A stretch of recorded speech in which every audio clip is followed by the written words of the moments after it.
बेसन आणि रव्याचे लाडू बनवलेत. तर माझं अचानकच मन झालं होतं की मी काहीतरी स्वीट खाते. आता माझ्याकडे खजूर सोडून दुसरं काही नाही आहे घरामध्ये. म्हणजे काही दिवसापूर्वी मी खोबऱ्याचे लाडू बनवले होते, ते पण संपले. तुम्हाला बोलले होते की 2 दिवसात संपतील आणि खरंच ते संपलेही.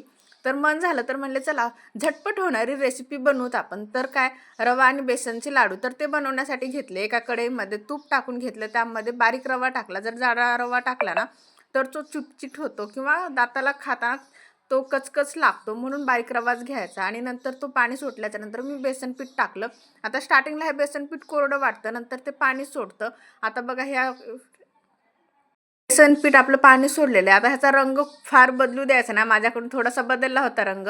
आता हे बेसन पीठ मी एका प्लेटमध्ये काढून ठेवले. आता गरम गरम काय बनवायला घ्यायचं नाही, थोडं थांबायचं एक ते थंड होईपर्यंत 5-1 मिनटं. त्यामध्ये पिठी साखर टाकून घ्यायची. आता पिठी साखरही प्रमाणातच घ्यायची, म्हणजे ज्या वाटीने आपण बेसन पीठ घेतले त्याच वाटीने. आता तुम्हाला जास्त गोड हवा असेल तर तुम्ही त्या प्रमाणात घेऊ शकता. मला खूप जास्त गोड असं आवडत नाही, म्हणून मी थोडंच घेतलं तर त्या प्रमाणातच. नंतर लाडू बनवून घेतले आणि तेही नंतर आता आपण स्टोअर करून ठेवू शकता. खूप छान लागतात. तुम्हाला कसा वाटला व्हिडिओ कमेंटमध्ये सांगा. चला भेटू पुन्हा.